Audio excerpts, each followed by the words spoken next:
Hello दोस्तों, तो कैसे हो आप लोग। जॉनी सिंस भैया के बारे में आप लोग जानते होंगे। अगर आप लोग नहीं जानते तो आप लोगों को बस इतना जानने की जरूरत है कि हमारा जॉनी भैया, दुनिया में ऐसा कोई काम नहीं है जैसे कि हमारे जॉनी भैया ने ना किया हो। जैसे कि प्लम्बर, इंजीनियर, डॉक्टर, साइंटिस्ट, यहाँ तक कि नासा में भी काम करके हमारे जॉनी भैया छोड़ चुके हैं।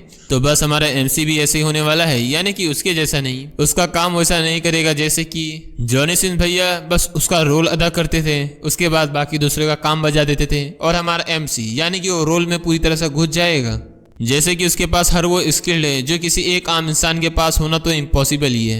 यानी हर चीज में वो मास्टर डिग्री पा चुका है। और सबसे इम्पोर्टेंट बात उसमें यह है कि हमारा एमसी, उससे अभी तक ये नहीं पता चल पाया कि आखिर उसके पास ऐसी स्किल आई कहाँ से है। क्योंकि हमारे एमसी के पास एक एआई सिस्टम है जो कि उसे सब स्किल्ड सिखा देता है।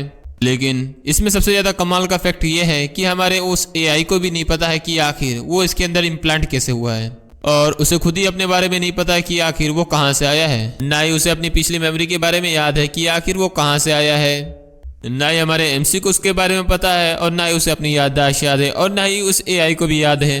लेकिन इसमें सबसे ज्यादा इंटरेस्टिंग फैक्ट ये है कि उस एआई को एक मिशन पता है कि उसे एक मिशन कंप्लीट करना है, लेकिन उसे मिशन क्या कंप्लीट करना है उसे खुद ही नहीं पता है कि आखिर उसे करना क्या है। तो उस मिशन को कंप्लीट करने के लिए हमारे एमसी से वो सब काम करवाता है, जैसे कि हैकिंग, मास्टर शेफ, हर चीज। तो आखिर क्या होने वाला है वीडियो में, ये जानने में काफी ज्यादा मजा आने वाला है। तो चलिए यार, इंट्रो को खत्म करते हैं और वीडियो की शुरुआत करते हैं मानो मैजिक एक्सप्लेन पर। वेल, स्टोरी की शुरुआत में हम एक सिटी को देखते हैं जो कि बड़ी शांति से सब कुछ चल रहा होता है, पर तभी हम वहाँ पर एक ट्रैफिक लाइट को देखते हैं जो कि अचानक से कभी बंद और कभी चालू हो रहा होता है। लेकिन तभी उसी दौरान हम उसी रोड पे देखते हैं हमारे एमसी को, जो कि अचानक से अपने आप को होश में उधर ही पाता है, जहाँ पे वो अपने हाथ को देखते हुए बहुत ही ज्यादा कंफ्यूज था कि आखिर वो कौन से जगह पे आ गया है। जहाँ फिर हमें हमारे एमसी को दिखाया जाता है जो कि परेशान होते हुए कह रहा होता है आखिर मैं कहाँ पे हूँ। जहाँ अपनी और रिफ्लेक्शन को चलती हुई बस में देखता है तो अपने आप को देखते हुए कह रहा होता है आखिर मैं कौन हूँ, मेरा नाम क्या है। और उसी के बाजू में हमें उसकी टी शर्ट पे एक मिलिट्री का बैज दिखाया जाता है। तो उस क्लॉथ को देखते हुए कह रहा होता है आखिर ये क्लॉथ मिलिट्री यूनिफॉर्म की है, तो आखिर मैं यहाँ पर क्या कर रहा हूँ। जहाँ वो सब इसी के बारे में सोचकर परेशान हो ही रहा होता है, पर तभी उसे किसी की आवाज़ सुनाई देती है। तो इस आवाज़ को सुनकर उसका शरीर खुद पर खुद रिएक्ट करते हुए, जहाँ उसके बॉडी में कई सारी पावर आते हुए सीधे एक पेड़ को हिट कर देती है, जहाँ पर वो पेड़ गिराते हुए सीधे जमीन पर गिर जाता है। तो ये देखकर तो सभी लोग बहुत ही ज़्यादा हैरान हो जाते हैं। लेकिन हमारा हीरो तो खुद ही समझ नहीं पा रहा होता है कि आखिर उसने ऐसा कैसे किया। पर तभी उसके कान में आवाज़ फिर से गूंजती है, जहाँ पर वो कहता है तो कैसे हो एजेंट। तो ये सुनकर तो हमारे एमसी बहुत ही ज्यादा हैरान हो जाता है, जहाँ पर वो आसपास देखने लग जाता है आखिर उसे किसने आवाज दिया। जहाँ वो आवाज कहती है अरे ये मैं हूँ, मैं तुम्हारे शरीर के अंदर फिट किया हुआ कॉम्बैट सपोर्ट एआई। तो ये सुनकर हमारा एमसी उससे बोलता है क्या मेरी बॉडी के अंदर इम्प्लांट किया हुआ एआई। तो एआई कहता है हाँ, मैं एक बॉडी इंटीग्रेटेड एआई हूँ जो मैं तुम्हारे साथ अब रहूंगा। तो ये सुनकर हमारा एमसी आजू बाजू देखते हुए उससे कह रहा होता है आखिर तुम्हारे कहने का मतलब क्या है और ये कौन सा साल चल रहा है। तो एआई उससे कहता है वेल, इस सिनेरियो को देखने के हिसाब से ये 2024 चल रहा है और तुम्हारा लोकेशन सियोल में तुम अभी हो, और मैं मिलिट्री मॉडल एआई हूँ जो कि 2082 से आई हूँ। तो ये सुनकर हमारा एमसी कह रहा होता है आखिर ये पॉसिबल कैसे हो सकता है, 2082 से एआई आई है। जहाँ हमारे एमसी उससे पूछता है तो क्या मैं फ्यूचर से वापस से पास्ट में आ गया हूँ। तो एआई उससे बताता है well, according to my data, मेरे डाटा रिकॉर्ड के अनुसार मेरी मेमोरी रिसेट कर दी गई है और मैं कोई भी इंफॉर्मेशन हासिल नहीं कर पा रही हूँ, तो इसलिए मैं आपको नहीं बता सकती हूँ कि आप फ्यूचर से आई हो क्या नहीं। और वहीं पर हम एक ट्रैफिक लाइट को भी देखते हैं जो कि अचानक से किसी अनजान फोर्स की वजह से बंद हो जाती है, जहाँ हमारा एमसी उससे कह रहा होता है तो तुमने मेरी तरह अपनी भी मेमोरी लॉस्ट कर दी है। और वहीं पर हम एक ट्रक ड्राइवर को भी देखते हैं जो कि शांति से अपनी गाड़ी चला रहा होता है, लेकिन ट्रैफिक लाइट बंद हो जाने की वजह से वो जल्दी से ब्रेक मारता है, जिसकी वजह से उसकी गाड़ी किसी को ठोकर मारने वाली होती है, इसलिए वो गाड़ी जल्दी से टर्न मारता है। तो उस चीज को देखकर एआई जल्दी से उसे वार्निंग देते हुए कहता है ट्रैफिक एक्सीडेंट होने वाला है, जल्दी से टच करो। तो ये सुनकर हमारा एमसी भी काफी ज्यादा हैरान हो जाता है, जहाँ पर हम सामने की तरफ देखते हैं कि वो गाड़ी आकर सीधे बैरियर से टकराती है, जिसकी वजह से उसमें से एक रॉड निकलते हुए सीधे हमारे एमसी की तरफ ही आ रहा होता है, जिसकी वजह से एआई उसे वार्निंग देते हुए कहता है डेंजर है, जल्दी से वहां से साइड हटो। तो एआई की वार्निंग सुनकर हमारा एमसी तुरंत ही उस अटैक से बच जाता है, लेकिन उसके बचने की वजह से उसके पीछे कोई आदमी खड़ा हुआ होता है जो सीधे जाकर उस रॉड उसी को लग जाता है। तो ये देखकर हमारा एमसी परेशान हो जाता है, जहाँ पर वो कहता है क्या वो मेटल रॉड किसी पर्सन को जाकर लग चुका है। जहाँ पर उस पर्सन को भी देखते हैं जो कि मेटल रॉड की रखने की वजह से वो काफी ज्यादा दर्द से चिल्ला रहा होता है। जहाँ पर सभी लोग उसके पास परेशान होते हुए आते हुए कह रहे होते हैं जल्दी से 911 को कॉल करो। जहाँ हमारे एमसी को उसके शरीर में किसी ब्लू लाइट की लाइट दिख रही थी, तो उस लाइट को देखकर हमारा एमसी अपने आंख को मींचते हुए कह रहा होता है आखिर ये ब्लू और रेड कलर की लाइट किस तरह की है। तो एआई उसे बताता है वो लाइट एक इमेज प्रोजेक्शन का हिस्सा थी जो कि तुम्हारे आंख वाले लेंस से आई थी, उसी की वजह से तुमने उस रॉड को समय पे डॉज कर लिया। लेकिन अभी सबसे ज्यादा बड़ी प्रॉब्लम यह है कि उसके पास अभी ज्यादा समय नहीं है, उसके पास बस 5 ही मिनट बचा हुआ है। तो ये जानकर हमारा एमसी परेशान होते हुए कह रहा होता है आखिर अब क्या करूं, उसे इमरजेंसी रूम तक भी नहीं पहुंचा पाऊंगा। तो एआई उसे आइडिया देता है वहीं पर तुम इमरजेंसी फील्ड सर्जरी स्टार्ट कर दो। तो हमारा एमसी ये सुनकर परेशान होते हुए कह रहा होता है आखिर मैं ये कैसे कर सकता हूँ, मैंने अभी तक तो कभी भी सर्जरी नहीं की। तो एआई बड़े आराम से उसे कहता है मैं करूंगा। तो ये सुनकर हमारा एमसी हैरान होते हुए उससे पूछता है आखिर तुम ये कैसे करोगे। तो एआई उसे कहता है सबसे पहले हम पेशेंट की कंडीशन देखेंगे फिर उसका इलाज करेंगे। तो ये जानकर हमारा एमसी उस पेशेंट की तरफ देखते हुए कहता है क्या पहले पेशेंट की कंडीशन। जाओ मन में सोच रहा होता है मेरे पास इससे और सवाल पूछने का भी समय नहीं है क्योंकि पेशेंट की हालत बहुत ही ज्यादा खराब हो चुकी है। जो कहते हुए उसके पास आते हुए उसे देखते हुए एआई से बोलता है घाव बहुत ही ज्यादा गहरा है, ऐसा लगता है कोई बड़ी सर्जरी करनी पड़ेगा, क्या तुम सचमुच ऐसा कर सकते हो। तो एआई उससे बहुत ही आत्मविश्वास से कहता है हाँ मैं कर सकता हूँ, सबसे पहले हमें कुछ टूल की जरूरत है। जहाँ एआई उसे आगे बताता है अगर तुम्हारे पास सुई और धागा, छोटा चाकू और छोटी सी नाइफ है तो सर्जरी की जा सकती है। तो ये सुनकर हमारा हीरो कंफ्यूज होते हुए उससे बोलता है क्या एक सुई और धागा और छोटी सी नाइफ, क्या तुम सचमुच इससे सर्जरी कर सकते हो। उसके सामने एक लड़का भी होता है जो कि उससे पूछता है एक्सक्यूज मी क्या आप इसका इलाज कर सकते हैं, क्या आपको हमारी कुछ मदद की जरूरत है, आप बता सकते हैं मैं आपके लिए सामान ले आ सकता हूँ। हमारा एमसी उससे बोलता है तो ठीक है तुम मेरे लिए सबसे पहले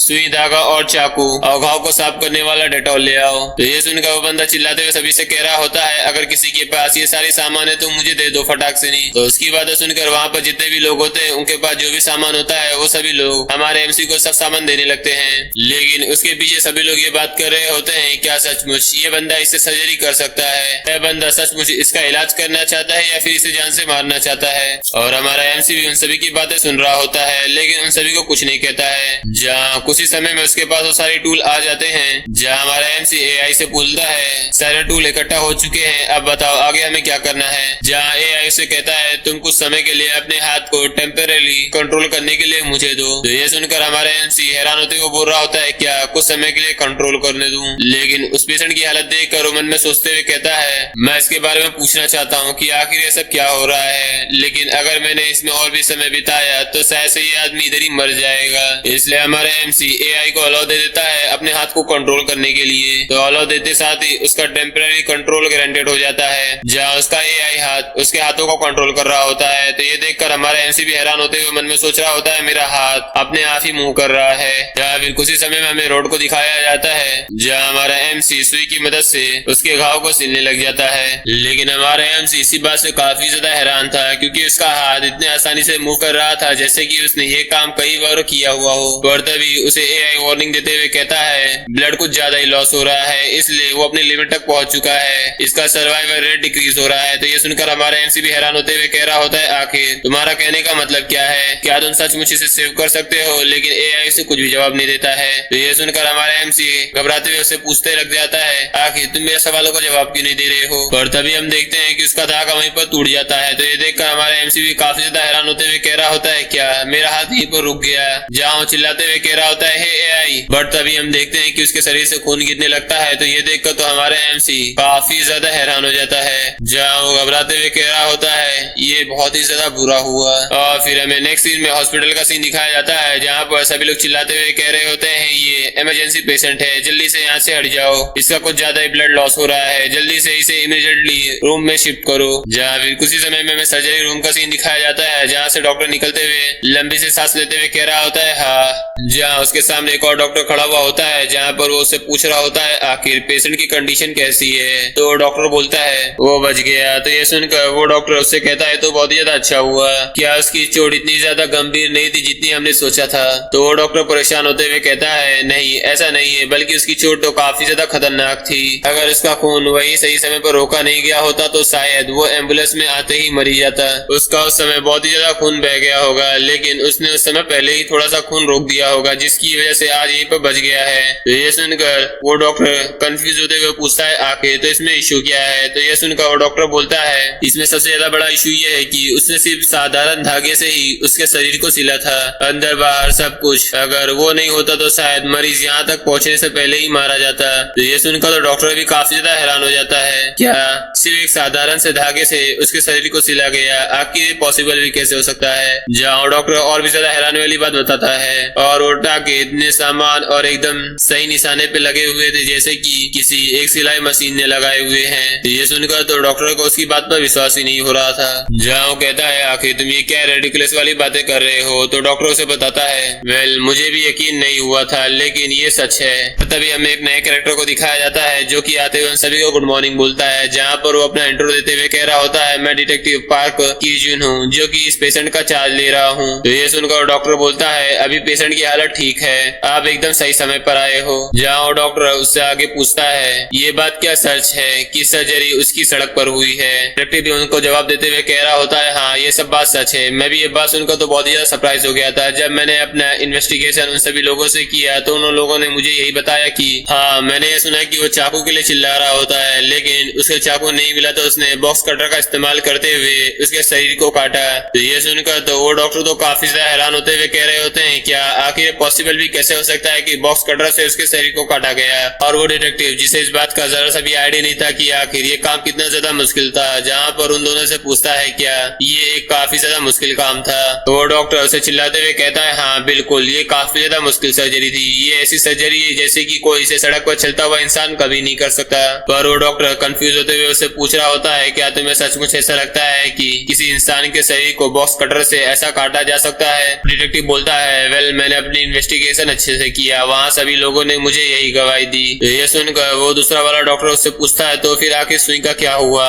उसने आखिर किस तरीके से सुई का इस्तेमाल किया। तो वो डिटेक्टिव बोलता है उसने एक सिलाई मशीन की सुई को मोड़ा और उससे उसका टाका फुल किया। तो ये सुनकर तो डॉक्टर काफी ज्यादा हैरान होते हुए बोलते हैं ये तो काफी ज्यादा इंसेन है। जहाँ डॉक्टर पूछ रहा होता है आखिर वो इंसान अभी कहाँ पर है जिसने सर्जरी की है। तो वो डिटेक्टिव बोलता है उसने सर्जरी फिनिश करके एम्बुलेंस से आने से पहले ही चुपचाप वहाँ से निकल गया। तो ये सुनकर तो डॉक्टर और डिटेक्टिव दोनों ही जन बहुत ही शांति से उधर ही खड़े हुए होते हैं और फिर हमें वहाँ से पब्लिक टॉयलेट को दिखाया जाता है जहाँ पर हमारा एमसी अपने हाथों को धो रहा होता है, जहाँ पर वो एआई से पूछ रहा होता है तुमने तो अचानक मेरे हाथ को रोक दिया, मुझे लगा कि तुमने वहीं पर हार मान लिया। एआई उसे कहता है सर्जरी करते समय मैं रुका नहीं था, बस मैं सर्जरी का रास्ता कैलकुलेट कर रहा था कि आखिर हमें कहाँ से सर्जरी उसकी करनी चाहिए। तब फिर हमारा एमसी उससे कंफ्यूज होते हुए पूछता है आखिर तुम्हारे पास तुम्हारी मेमोरी क्यों नहीं है, तुम तो फ्यूचर से आए हो ना। एआई बड़े शान से जवाब देता है लगता है कि मेरी मेमोरी रिसेट हो चुकी है। तो हमारा एमसी उससे पूछता है तो फिर तुम्हारा कोई नाम है क्या, फिर वो भी रिसेट हो चुका है। तो एआई उसे जवाब देता है मेरा कोई नाम भी नहीं है। तो उसकी बात सुनकर हमारा एमसी कहता है तो ये ऐसा है तो फिर मैं तुम्हें एक नाम दूंगा, आखिर तुम बताओ तुम क्या हो। तो एआई उसे कहता है मैं कॉम्बैट सपोर्टिंग एआई तुम्हारी बॉडी में इम्प्लांट हुआ हूँ। तो ये सुनकर हमारा एमसी उससे कहता है कॉम्बैट सपोर्ट एआई, चलो फिर ठीक है मैं तुम्हें एक छोटा सा नाम देता हूँ जियोन जीएन कॉम्बैट एआई। आज से तुम्हारा नाम होने वाला है जीन जो इन एआई। ये नाम सुनकर तो एआई वहीं पर चुप हो जाता है, ऐसा लग रहा था कि उसे भी ये नाम नहीं पसंद आया।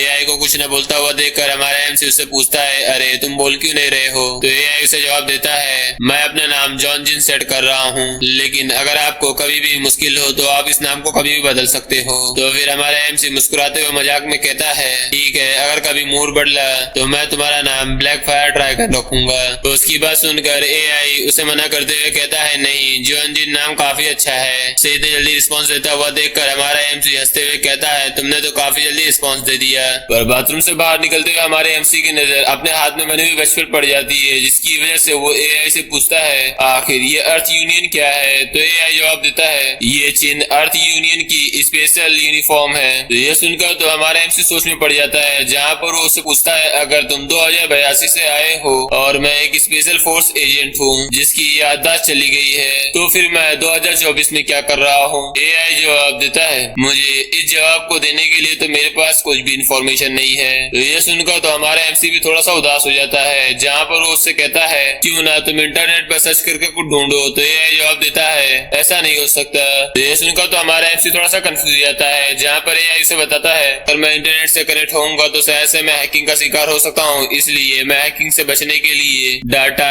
अंदर लेना या बाहर भेजना दोनों को ही प्रतिबंध कर दिया हूँ। तो हमारा एमसी पूछता है तो आखिर तुम उस डाटा को अंदर कैसे लेते हो। तो एआई से जवाब देता है तुम्हारे 5 सेंस से, यानी कि जो भी तुम महसूस करोगे वही मैं एक्सपीरियंस करूंगा। अगर तुम कुछ टेस्टी खाते हो तो मैं भी वही अनुभव करता हूँ, यानी कि तुम इसे एग्जाम्पल की तरह ले सकते हो, जैसे कि अगर तुम कुछ पिज्जा या कुछ भी डिलीशियस चीज खाते हो तो वो एक्सपीरियंस पॉइंट की तरह मेरे पास आ जाती है, यानी कि चीज का स्वाद मैं भी ले सकता हूँ। और बाहर की जानकारी लेने के लिए मैं तुम्हारे बॉडी और वॉइस का इस्तेमाल करता हूँ, यानी कि अगर आप लड़ाई करेंगे तो आपकी पूरी मदद करने के लिए मुझे टेम्पररी कंट्रोल आपकी पूरी बॉडी पर चाहिए। और हाँ, ये चीज याद रखना, मैं एम तो करवा सकता हूँ लेकिन कभी भी ट्रिगर नहीं दबा सकता। तो ये सुनकर तो हमारा एमसी कंफ्यूज होते हुए कह रहा होता है आखिर तुम्हारा कहने का मतलब ये है कि तुम ट्रिगर नहीं दबा सकते, यानी कि तुम बंदूक को नहीं चला सकते, बस तुम एम लगा सकते हो। जहाँ एआई कहता है मैं सिर्फ सपोर्ट एआई हूँ, मेरे पास कुछ रिस्ट्रिक्शन है। तो उसकी बातों को समझकर हमारा एमसी मन में सोचते हुए कहता है हाँ, इसकी बात तो बिल्कुल सही है, आखिर कौन ही चाहेगा कि एआई पूरी दुनिया पर कब्जा कर ले। तो उसकी बातों को समझकर हमारा एमसी समझ जाता है कि आखिर अब उसे खुद इंफॉर्मेशन इकट्ठा करना होगा, क्योंकि एआई इसमें मदद मेरी बिल्कुल नहीं कर सकता। तो इसलिए वो अपना पहला क्वेश्चन को क्लियर करने के लिए सबसे पहले पीसी कैफे में जाता है, जहाँ पर कुछ ही समय वहाँ पर पहुँचने के बाद उस पीसी कैफे को देखते हुए कह रहा होता है मुझे लगता है कि यहाँ हमें बहुत सारी जानकारी मिल सकती है। एआई कहता है लगता है कि तुम्हें धीरे धीरे करके तुम्हारी मेमोरी वापस आ रही है। हमारा एमसी कहता है नहीं, ये बस तो कॉमन नॉलेज है पूरी जगह में, लेकिन अभी भी एक सबसे बड़ी प्रॉब्लम है, वो है पैसे की। आखिर मैं इसके अंदर बगैर पैसे की कैसे जा सकता हूँ, मेरे पास तो यहाँ कुछ भी नहीं है, मुझे कम से कम तो 10,000 वॉन तो चाहिए पहले। तो एआई बड़े कॉन्फिडेंस से कहता है कोई बात नहीं, चलो गाना गाते हैं। तो ये सुनकर तो हमारा एमसी कंफ्यूज होते हुए पूछता है आखिर ये अचानक से गाना कहाँ से आ गया। तो एआई उससे कहता है गाना लड़ाई का एक अहम कौशल है, मुझे इसमें तुम्हारी गाना गाने में मदद करनी होगी, तुम चिंता मत करो, मैं तुम्हारी पूरी मदद कर सकता हूँ, बस तुम अपना कंट्रोल मेरे हवाले कर दो। तो ये सुनकर हमारा एमसी से कहता है तो ठीक है, चलो देखते हैं कि आखिर तुम क्या कर सकते हो। जहाँ पर उसने एआई को कंट्रोल करने के लिए अपने शरीर को दे दिया है और फिर कुछ देर बाद वहाँ से शिफ्ट होता है, हमें हमारे एमसी को दिखाया जाता है जो कि चम्मच पकड़े हुए अपने चेहरे को छुपाए हुए इसी रोड पर दिखाया जाता है, जहाँ पर वो परेशान होते हुए एआई से कह रहा होता है क्या ये वाकई बहुत ही ज्यादा जरूरी था। एआई कहता है तुम चिंता मत करो, तुम्हें बस किरदार में घुसना होगा, तुम्हें एक किसी ऐसे सिंगर की तरह दिखाना होगा जैसे कि तुम एक प्रो हो और चम्मच को लेकर बिंदास गाना गाओ। ये बात सुनकर तो हमारे एमसी को भी काफी ज्यादा बुरी फीलिंग आ रही होती है, जहाँ उसे ऐसा लग रहा होता है कि जैसे आज उसका तो बहुत ज्यादा मजाक उड़ने वाला है, लेकिन उसे गाने का आइडिया तो बिल्कुल समझ में आ गया होता है, लेकिन वो अभी भी ज्यादा कंफ्यूज था कि आखिर उसे इसी जगह पर गाना क्यों था। सामने एक बेंजो ग्रुप बहुत ही ज्यादा इक्विपमेंट के साथ अपनी परफॉर्मिंग कर रहा है, जहाँ वो इनको देख के सोच रहा होता है आखिर मैं इन रॉकस्टार का मुकाबला कैसे कर सकता हूँ। तो एआई ने उससे कहा सुनो, अगर तुम बेहतर स्किल दिखाओगे तो वो भीड़ खुद ब खुद तुम्हारी तरफ ही आ जाएगी। लेकिन हमारे एमसी को इस पर तो थोड़ा सा शक था, जहाँ उसे डर लग रहा था कि सचमुच ये काम करेगा, जहाँ उसे ऐसी घबराहट लग रही थी कि वो कहीं अपनी यहाँ पे पूरी बेइज्जती ना करवा ले। जहाँ उसने अपने एआई से कहा देखो ज्यादा मत करना, मैं यहाँ पर हंसी का पात्र तो नहीं बनना चाहता, और फिर हिम्मत जुटाते हुए उसने खुद को तैयार किया, फिर वहाँ पर गाना शुरू कर दिया। थोड़ी देर में उसके गाने को सुनते हुए सभी लोगों की नजरें हमारे एमसी की तरफ आने लगी, जहाँ पर उसके गाने की आवाज धीरे धीरे कर पूरे पार्क में गूंजने लगी, जहाँ उसकी आवाज ने जल्दी सबका ध्यान अपनी तरफ खींच लिया। जैसे जैसे वो आगे बढ़ा उसे और भी ज्यादा कॉन्फिडेंट आते रहा, उसने अपने गाने में और भी ज्यादा जान डाल दी। और दूसरी तरफ वो बेंजो ग्रुप जो कि बहुत देर से पागलों की तरह गाना गा रहे होते हैं, वो भी काफी ज्यादा कंफ्यूज हो रहे होते हैं भीड़ को देखकर। कुछ ही देर में उनके तरफ भी वो गाना पहुंचने लगा, जहाँ पर वो हमारे एमसी के बारे में बात ही करने लगे थे। कुछ ही देर में वो बेंजो ग्रुप में जितने भी ऑडियंस थे वो सभी वहाँ से गायब हो गए, जहाँ पर वो सभी हमारे एमसी का गाना सुनते हुए कह रहे होते हैं क्या आखिर इतना स्वीट गाना कैसे गा सकता है। जहाँ कुछ लोग तो उसके उसके गाने को सुनते हुए उनके आंखों से आंसू गिर रहा होता है। जहाँ जहाँ पर कोई कह रहा होता है ये लड़का एक ही समय पर लड़के और लड़कियों का आवाज कैसे गा सकता है, आखिर ये कैसे मुमकिन है। लेकिन एक बात जो सबको ज्यादा कंफ्यूज लग रही होती है, आखिर ये गाना के बीच का हिस्सा ही क्यों गा रहा था। लेकिन हमारा एनसी भी खुद ही थोड़ा सा कंफ्यूज था। उसने धीरे से एआई से पूछा, एआई क्या तुम मुझे बता सकते हो आखिर मैं बस बीच का हिस्सा क्यों गा रहा हूँ। एआई जवाब देता है, दरअसल मैंने सड़क पर कुछ ही गानों का हिस्सा सुना हुआ था, पूरा गाना नहीं सुना था, इसलिए मेरे पास पूरा गाना नहीं है। तो ये सुनकर तो हमारा एमसी भी काफी ज्यादा हैरान हो गया था। जहाँ पर उसे गाली देते हुए कह रहा होता है, वाह क्या भी कमाल की तैयारी थी। जहाँ उसने ये सब मनी मन सोच रहा होता है, लेकिन हमारे एमसी के गाने से किसी को भी ऐसे फर्क नहीं पड़ रहा था। जहाँ वो लोग उसके इस गाने से बहुत ही ज्यादा खुश हो गए थे कि उन्होंने हमारे एमसी की खाली टोकरी को पूरी नोटों से भर दिया। तो उस पैसे को देखकर हमारा एमसी एआई से कहता है, ये तो काफी ज्यादा अच्छा काम है, चलो अब शायद से हम लोग को चलना चाहिए। लेकिन वो सभी लोग जो कि हमारे एमसी का गाना सुनकर तो उसके फैन हो गए थे, जहाँ पर वो सभी लोग चिल्लाते हुए हमारे एमसी से कह रहे होते हैं, हमें फिर से सुनना है, फिर से सुनो। ये सुनकर तो हमारा एमसी वहाँ से भागते हुए कह रहा होता है, फिर से कभी मिलेंगे। और उसी बीच हमें किसी एक लड़की को भी दिखाया जाता है जो कि उसके गाने को सुनते हुए उसकी तो बहुत ही ज्यादा बड़ी फैन बन गई थी। जहाँ पर वो हैरानी से कह रही थी, वाह आखिर ऐसा गाना कैसे गा सकता है। जहाँ जैसे वो पीसी के अंदर अपना काम करने लगती है, पर तभी उसे कोई आवाज देते हुए कह रहा था, इंसियो टेबल नंबर 15 पर रेमन पहुंचा दो। तो लड़की जवाब देती है, हाँ मैं आ रही हूँ। लेकिन अभी भी उसका मन हमारे एमसी के गाने पर ही खिंचा हुआ था। जहाँ वो सोच रही थी, काश मैं थोड़ी देर और उसके गाना सुन पाती। और वहीं पर हमारा एमसी हाथ में पैसे का डिब्बा लिए सीधे पीसी कैफे की तरफ ही जा रहा था। जहाँ वो ऐसे कह रहा था, अगर हम लोग पीसी रूम में जा रहे हैं तो हमें सब कुछ इन्फॉर्मेशन मिलना चाहिए, जिसमें अर्थ यूनियन के बारे में भी और हमारे इन्फॉर्मेशन के बारे में भी जानकारी होना चाहिए। लेकिन अगर हमें इन सब के इन्फॉर्मेशन के बारे में कुछ भी नहीं मिला तो आखिर हमारा क्या होगा। जहाँ एआई उससे कहता है, तुम्हें उसकी चिंता करने की जरूरत नहीं है, सबसे पहले तुम पीसी कैफे जाओ चुपचाप और स्वाभाविक रूप से सबसे घुल मिलकर रहना वहाँ पर। इसके बाद हमें हेडक्वार्टर से कांटेक्ट करने का कोई ना कोई तो जुगाड़ ढूंढ ही लेंगे। तो उसकी बातें सुनकर हमारा एमसी चुपचाप सीधे पीसी की तरफ जाने लग जाता है। पर तभी उसे वहाँ पर एक नोटिस मिलता है, जिसे पढ़ते हुए हमारा एमसी कह रहा था, क्या पीसी कैफे के अंदर पार्ट टाइम जॉब, ये तो सचमुच बहुत ही ज्यादा अच्छा है, लेकिन इसमें सबसे ज्यादा बड़ी प्रॉब्लम ये है कि हमें आईडी कार्ड देना होगा। लेकिन उसे ये एहसास होता है कि इस चीज से उसका बहुत ज्यादा फायदा है, क्योंकि इस चीज से वो सबसे घुल मिल सकता है और साथ ही उसके साथ बोनस ये भी है कि नौकरी के साथ फ्री खाना भी मिलेगा। तो ये तुरंत ही उसे जवाब देता है, हाँ ये 100% फायदेमंद है, इसमें कोई भी शक करने की जरूरत नहीं है, तुम जल्दी जाकर इमीडिएटली इस जॉब को कंफर्म कर लो। जहाँ हमारा एमसी नेक्स्ट सीन में सीढ़ियां चढ़ते चढ़ते वो भी ये कह रहा था, अगर वहाँ पर सब कुछ सही रहा तो मैं वहाँ पर सोने की जगह भी मांग लूंगा। सिस्टम भी उसकी बात सुनकर हाँ में कहता है, हाँ जैसे ही तुम रहने की जगह वहाँ पर पक्की कर लोगे वहाँ पर तो सब कुछ सेट हो जाएगा, हमें ज्यादा चिंता करने की जरूरत नहीं पड़ेगी, बस हमें हमारे मिशन की जरूरत पड़ेगी। लेकिन हमारा एमसी भी अभी एक बात पर कंफ्यूज था, जहाँ उसकी ये कपड़े, उसकी ये मिलिट्री यूनिफॉर्म हर जगह तो बहुत ही ज्यादा अजीब लगेगी, लेकिन सिस्टम उसे बताता है तुम्हें इसकी चिंता करने की जरूरत नहीं है, तुम्हारे इस मिलिट्री यूनिफॉर्म में एक खास कैमोफ्लेज ट्रांसफॉर्मेशन सूट है। ये खास चैम्लियन मेमोरी फाइबर से बनी हुई है, जिससे तुम अपने सूट को अलग अलग तरीके से बदल सकते हो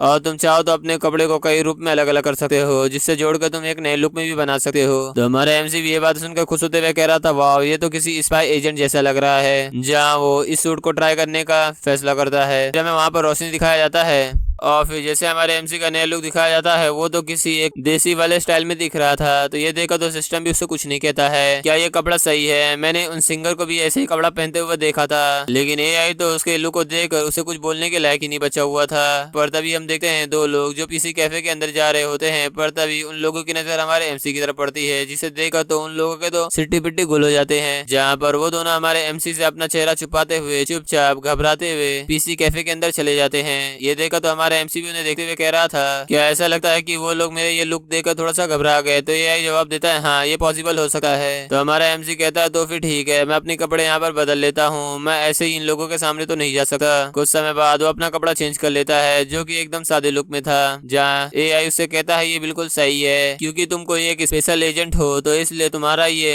टोपी पहनना बिल्कुल एकदम परफेक्ट लग रहा है। और फिर हमारा एमसी कहता है, तो फिर चलो।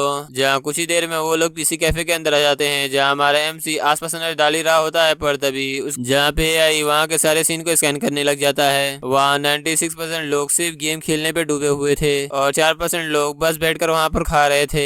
एआई ने सब जगह की जांच की, यहाँ तक कि कुछ ऐसे स्पॉट भी ढूंढे जहाँ पर बहुत ही कम लोग आते हैं। सारी चीजों को देखने के बाद एआई ने उसे ये बताया, ये जगह तुम्हारे लिए अभी के लिए तो सही है। तो ये बात सुनकर हमारा एमसी राहत की सांस लेता है, क्योंकि ऐसा ही तो वो सुनना चाहता था। कुछ ही देर में उसका सामना पीसी कैफे के ओनर से होता है, जहाँ वो पूछ रहा था क्या तुम्हारे पास रिज्यूम आईडी है, क्योंकि मुझे पार्ट टाइम नौकरी के लिए चाहिए। तो हमारा एमसी कहता है नहीं, मेरे पास ऐसा कोई रिज्यूम आईडी नहीं है। तो उसकी बात सुनकर वो भी आलसपना करते हुए कह रहा था, तो फिर ठीक है, वैसे भी मुझे आदमी की कमी थी, अभी के लिए तो रख रहा हूँ, लेकिन बाद में तुम मुझे रिज्यूम आईडी कार्ड दे देना। तो हमारा एमसी भी सिर हिला देता है बिना कुछ कहे, जहाँ मन में सोच रहा होता है चलो काम तो बन गया। लेकिन साथ ही हमारे एमसी के हुलियों को देखते हुए मन में सोच रहा होता है आखिर ये इतना भी बुरा नहीं है, लेकिन क्या ये यहाँ पर आराम और फ्री का खाना खाने के लिए तो नहीं आया है। इसके चेहरे को देखकर ऐसा लगता है कि जैसे बस इसे नूडल्स ही बनाना आता होगा। इसलिए वो हमारे एमसी से पूछता है क्या तुम्हें फ्राइंग पैन चलाना आता है। तो हमारा एमसी भी अपना मुंडी हाँ मिला देता है, पर तभी एआई हमारे एमसी को भरोसा दिलाते हुए कहता है तुम चिंता मत करो, मैंने ऐसे कई सारे सोल्जर्स के लिए खाना बनाया है, ये मेरे लिए कोई बड़ी बात नहीं है। तो उसकी बात सुनकर हमारा एमसी ओनर से कहता है आपको चिंता करने की जरूरत नहीं है, मैं आराम से संभाल लूंगा। तो वो ओनर हमारे एमसी को फ्राइड राइस बनाने के लिए बोल देता है, जहाँ वो फिर वो ओनर दूसरे कस्टमर को हैंडल करने लग जाता है और हमारा एमसी भी किचन की ओर सीधे बढ़ने लग जाता है। किचन में घुसते ही उसे सब कुछ जो जो सामान चाहिए वो सब कुछ नजर आने लग जाता है, जहाँ वो चुपचाप एआई से कहता है जल्दी से इनके लिए एक बढ़िया सा तला हुआ चावल बना दो और याद रखना है कि ये टेस्टी होना चाहिए। तो एआई कहता है जल्दी से मुझे अपने हाथ का कंट्रोल दो। तो हमारा एमसी भी मिशन ग्रांटेड कर देता है, जहाँ वो तुरंत ही सभी सामग्री को निकालने लग जाता है, जहाँ वो सबसे पहले फ्रिज को खोलता है और फिर तेजी से चाकू और वेजिटेबल उठाकर अपने काम पर लग जाता है, जहाँ वो सब्जी को काटने के लिए बड़े स्टाइल से उस सभी चीजों को काट रहा होता है। जहाँ हमारे एमसी को ऐसा लग रहा था कि जैसे वो एक काम बहुत ही सालों से कर रहा हो, और वो ओनर किचन से आ रही आवाजों को सुनकर तो थोड़ा सा कंफ्यूज हो जाता है, जिसकी वजह से वो पीछे मुड़कर देखता है कि आखिर उसने भी क्या कांड कर दिया। पर जैसे वो हमारे एमसी की सब्जी काटने की स्पीड को देखता है तो वो भी बहुत ही ज्यादा हैरान हो जाता है, जहाँ वो हैरान होते हुए मन में सोच रहा होता है मैंने ये सोचा था कि सिर्फ वो जमे हुए चावल को भूजेगा, लेकिन ये तो सचमुच कुकिंग कर रहा है और इसकी जो स्पीड है तो बहुत ही ज्यादा फास्ट है। जहाँ वो इसके बारे में सोच ही रहा होता है, पर तभी हमारा एमसी उसके सामने खाना लाकर रख देता है। तो ये देखकर वो भी हैरान होते हुए सोच रहा था क्या मैं तो इसके खाना बनाने के मोमेंट को ही नहीं देख पाया कि आखिर ये कितनी तेजी से खाना बनाकर मेरे सामने ले आया है। जहाँ उस खाने को देखते हुए मन में सोच रहा था नहीं, सबसे बड़ी बात ये नहीं है कि आखिर इसने कितनी तेजी से खाना बनाकर मेरे सामने ले आया है, अगर इसका स्वाद अच्छा नहीं हुआ तो ये सब बेकार है। लेकिन फिर भी वो उस खाने का एक बाइट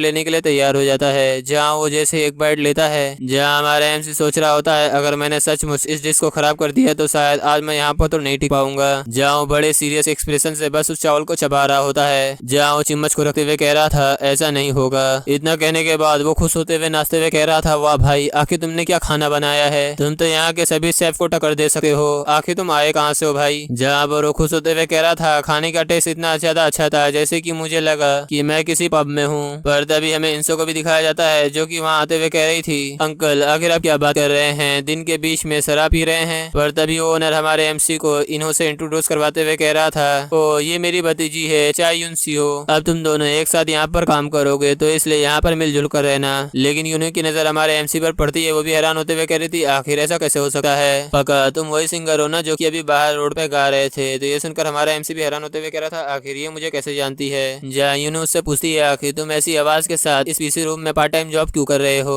तो हमारा एमसी जवाब देता है मैं हमेशा से ही सिंगिंग में अच्छा रहा हूँ और मैं ऐसे हर काम में अच्छा ही रहा हूँ। लेकिन उसका एआई मजाक उड़ाते हुए कहता है ऐसा नहीं है, तुम हर काम में अच्छे नहीं बल्कि वो मैं हूँ जो हर काम में स्किल्ड हूँ। पर तभी ओनर बीच में कूदते हुए कह रहा था सच कहूँ तो मुझे ऐसा टैलेंटेड बंदा मिलकर बहुत ही ज्यादा खुशी हो रही है, खासकर तब जब यूनो का खाना हमेशा बुरा ही होता है। जहाँ ये सुनकर तो यूनो भी थोड़ी सी एम्बेरस हो जाती है। जहाँ वो ओनर कहता है क्या तुम्हें कोई खास शिफ्ट चाहिए काम करने के लिए। तो हमारा एमसी जवाब देता है मैं बस एक पार्ट टाइम नौकरी की तलाश में हूँ और वो शिफ्ट फ्लेक्सिबल भी होनी चाहिए, इसके अलावा मुझे एक जगगह भी चाहिए रहने के लिए। क्या मैं काम के दौरान स्टोरेज रूम का इस्तेमाल कर सकता हूँ, क्योंकि मैंने देखा वो स्टोरेज रूम हमेशा खाली रहता है। तो ओनर थोड़ी देर के लिए चुप रहता है। जहाँ वो उससे पूछता है क्या तुम्हारे पास कोई घर नहीं है। एमसी बोलता है मैं बस थोड़ी देर के लिए बाहर हूँ। जहाँ ओनर सोच रहा होता है इसकी शर्तें थोड़ी सी अजीब है, लेकिन मुझे नहीं लगता कि ऐसे हाई लेवल स्किल वाले शेफ को अपने यहाँ से जाने देना चाहिए। पर तभी उसके दिमाग में एक और आइडिया आता है। जहाँ वो सोचते हुए कह रहा था बगल का पीसी रूम काफी ज्यादा मशहूर है, अगर मैं इस लड़के को अपने पास रख लूँ तो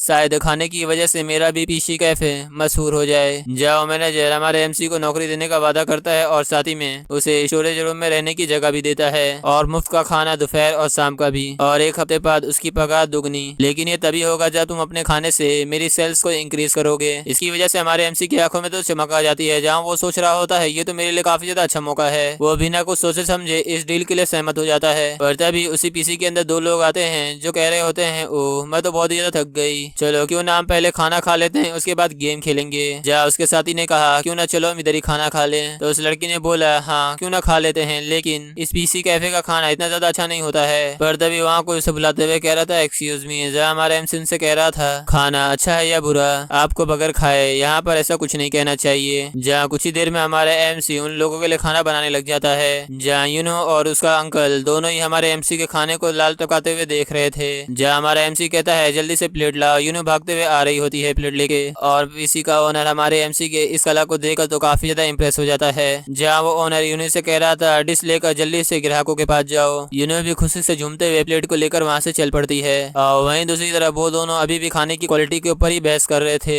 पर तभी यूनो उन लोगों के सामने खाना लेकर पहुंचती है तो ये देखकर तो वो लोग भी थोड़ी देर के लिए हैरान हो जाते हैं, ये क्या अभी तक तो गेम ही नहीं शुरू हुआ है और खाना तो पहले ही आ गया है। जहाँ जैसे प्लेट टेबल पर रखते हैं वो दोनों ये देखकर थोड़ा सा कंफ्यूज होते हैं। जहाँ लड़का बोलता है हमने तो साधारण बस फ्राइड राइस ऑर्डर दिया था, आखिर ये इतना फैंसी क्यों लग रहा है। लेकिन यूनो को हम देखते हैं जो कि अभी भी अपने लाल टपकाते हुए उनसे कह रही थी तुमने जो ऑर्डर दिया था हमने वही लाया है, तुम बस इसे ट्राई करो। तो उसे इसी हालत में देखकर उन लोग मन में सोच रहे होते हैं आखिर ये पार्ट टाइमर इतनी ज्यादा भूखी क्यों लग रही है। जहाँ वो लड़की कहती है चलो एक बार ट्राई करते हैं। जहाँ चश्मिश भी कहता है हाँ एक बार ट्राई करने में आखिर क्या जाता है। जहाँ दोनों ही जन एक एक बाइट लेते हैं उनके दिमाग में एक ऐसा झटका लगता है जैसे कि वो लोग किसी और ही जगह पहुंच चुके हैं। जहाँ उनको ऐसा स्वाद लग रहा था जैसे कि वो इस दुनिया से बाहर ही चले गए हैं। जहाँ वो सोचने लगते हैं अगर रोज हमने ये खाना खाया तो मोटे हो जाएंगे, लेकिन फिर भी एक और बाइट तो बनता है। जहाँ हर बाइट के पीछे तो वो लोग पागल हो चुके थे, उनके आंखों से ये खाकर तो आंसू बहने लग गए थे। जहाँ वो लोग चिल्लाते हुए कह रहे थे वाह ये तो काफी ज्यादा अमेजिंग है, ये राइस बॉल तो सचमुच काफी ज्यादा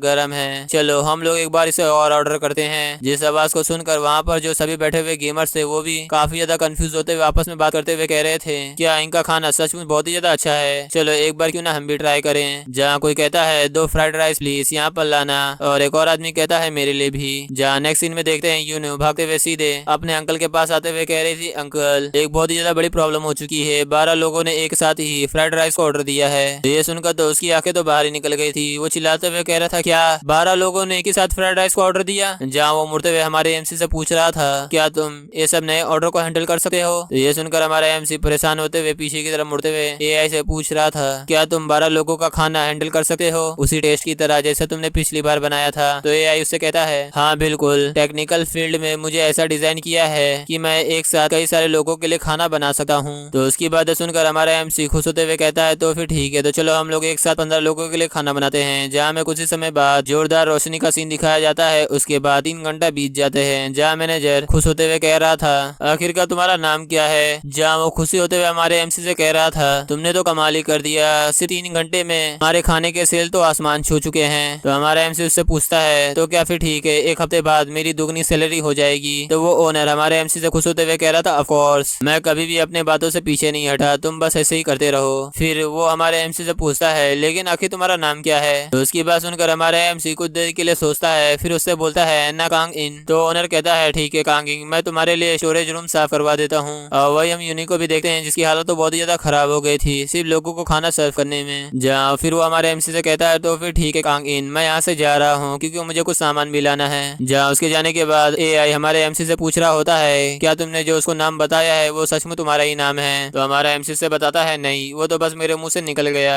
तो फिर ठीक है, जब तक तुम्हें तुम्हारा असली नाम याद नहीं आता मैं तुम्हें कांग कह के बुलाऊंगा। तो हमारा एमसी भी उसके लिए मान जाता है। जहाँ उसे कोई आवाज देते हुए कह रहा था कांगीन हमारे पास फ्राइड राइस के और भी ऑर्डर हैं, क्या तुम इसे संभाल लोगे। तो हमारा एमसी भी कहता है हाँ। फिर वहाँ से सीन शिफ्ट होता है, हमें कुछ समय बाद हमारे एमसी को दिखाया जाता है जो कि कंप्यूटर के पास बैठा हुआ था। जहाँ वो कह रहा था मैंने खाना और रहने की जगह तो यहाँ पे तो बना लिया है, लेकिन मुझे अपना पगार लेने के लिए एक आईडी चाहिए। जहाँ उसके बारे में सोचते हुए एआई से पूछता है क्या तुम डाटाबेस को हैक कर सकते हो। तो एआई उससे कहता है हाँ ये पॉसिबल हो सकता है क्योंकि मेरे पास 21वीं सेंचुरी से लेकर 2082 सेंचुरी तक की हैकिंग टेक्निक है। तो उसकी बात सुनकर हमारा एमसी हैरान होते हुए कह रहा था क्या सचमुच, तो इस तरीके की स्किल क्या सचमुच बैंक को भी हैक कर सकती है। तो एआई उसे बताता होता है ऐसा इम्पॉसिबल है, क्योंकि मैं बिना किसी की मर्जी से उसके अंदर घुसपैठ नहीं कर सकता।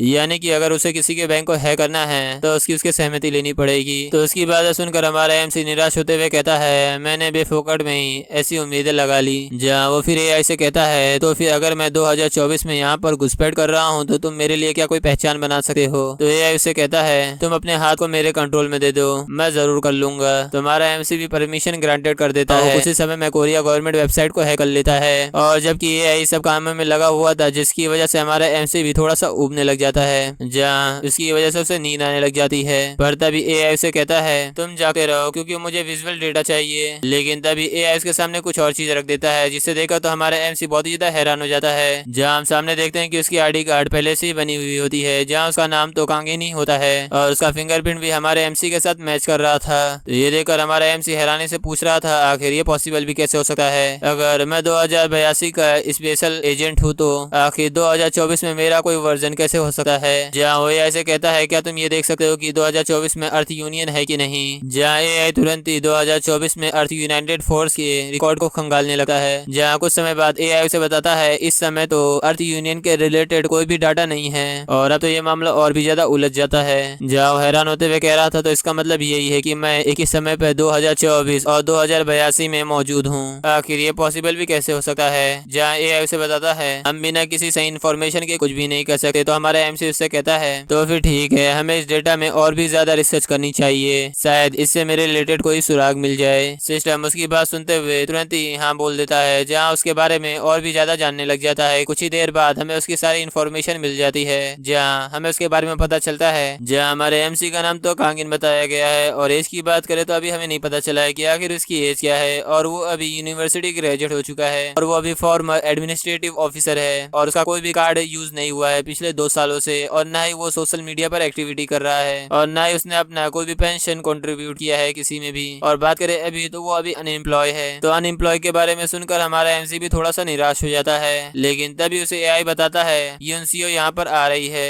जहाँ यूएनसीओ उसके पास आते हुए कह रही होती है, वाह ओपा, तुम तो टाइपिंग बहुत ही ज्यादा फास्ट करते हो, क्या तुम प्रोग्रामिंग भी कर सकते हो? लेकिन हमारा एमसी उसे तुरंत ही मना करते हुए कह रहा होता है, तुम मेरी स्क्रीन पर यहाँ पर मत झाँको, किसी की प्राइवेसी भी कुछ चीज होती है। लेकिन यूनो उसकी इस बात पर बुरा नहीं मानती है। जहाँ वो उससे बोलती है, अंकल ने किचन का सामान लाने के लिए मुझे अपना कार्ड दिया है, तो चलो साथ में चलते हैं। तो हमारा एमसी भी उसके साथ ही चला जाता है। जहाँ पर यूनी चिल्लाते हुए कह रही थी, वाह, काम के छुट्टी के बाद बाहर घूमना ये बिल्कुल किसी स्वर्ग जैसा लग रहा है। यहाँ कुछ ही समय बाद हमारे एमसी की तारीफ करते हुए यूनी बोल रही होती है, वाह ओपा, आप तो सामान बहुत ही ज्यादा फास्ट उतार रहे थे, जैसे लगता था कि आपको सब सामान पता हो कि आपको क्या क्या लेना है। लेकिन एमसी हमें बताता है, वो तो मैंने नहीं बल्कि एआई ने ये सब किया है। जहाँ एआई उसे कह रहा था, तुम्हें चिंता करने की जरूरत नहीं है, मैंने वही सामान सुना जो कि हमें जरूरत है, और इसमें इतना समय भी नहीं लगा, क्योंकि लड़कियां तो अपने काम करने में 2-3 घंटा तो वैसे बिता देती हैं। और वहीं पर यूने हमारे एमसी की तारीफ करते हुए कह रही थी, वाह, मैंने देखा कि आपने इतना भारी सामान भी उठाया है, जैसे वो आपके लिए कुछ भी नहीं हो।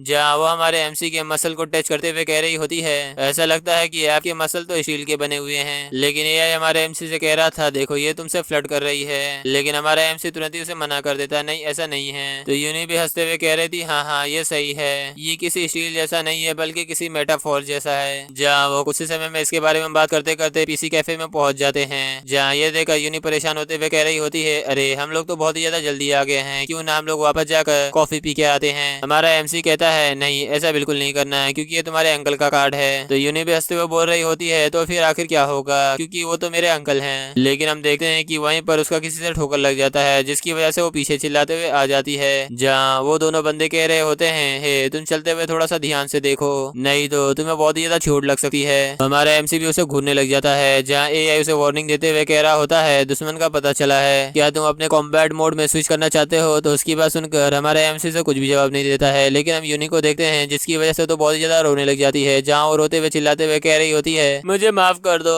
मैं और भी ज्यादा ध्यान से यहाँ से चलूंगी। तो उसे ऐसा चिल्लाता हुआ बच्चों की तरह रोता हुआ देखकर वो दोनों भी बंदे परेशान होते हुए कह रहे होते हैं, अरे भाई तुमने तो इसे ऐसे ही डरा दिया। जहाँ वो कैब वाला बंदा हमारे एमसी से माफी मांगते हुए कह रहा होता है, मेरे भाई ने आज गेम में बहुत ही कुछ लॉस कर दिया है, इसलिए आज उसका मूड बहुत ही ज्यादा बुरा है, तुम यहाँ से चले जाओ, कोई बात नहीं है। तो वो भी रोते हुए कहती है, थैंक यू अंकल, आपका ध्यान बहुत ही ज्यादा अच्छा लगे। जहाँ फिर वो भी शांति से चले जाते हैं। तो उनको जाता हुआ देखकर एआई से कहता है, टारगेट यहाँ से मूव कर रहे हैं, तुम अभी सेफ जोन में हो। लेकिन हमारे हमारा एमसी उन्हें ध्यान से घूर रहा होता है। फिर कुछ ही समय बाद वो लोग चौथे फ्लोर पर पहुंच जाते हैं, यानी कि अपने पीसी रूम के अंदर, जहाँ हमारा एमसी यूनी से पूछ रहा होता है क्या तुम ठीक हो। जहाँ यूनी परेशान होते हुए कह रही होती है हाँ मैं बिल्कुल ठीक हूँ, बस मैं थोड़ी सी डर गई थी जिसकी वजह से मैंने वहीं पर रोना स्टार्ट कर दिया। लेकिन हम देखते हैं कोई यूनी चिल्लाते हुए आ रहा होता है, जहाँ हम देखते हैं कि उसका अंकल उसके पास आते हुए कह रहा होता है मैंने तुम्हें कई बार कॉल किया लेकिन तुम मेरा फोन क्यों नहीं उठा रही थी, ये बहुत ज्यादा इमरजेंसी अभी सिचुएशन है। तो उसके बाद सुनकर यून से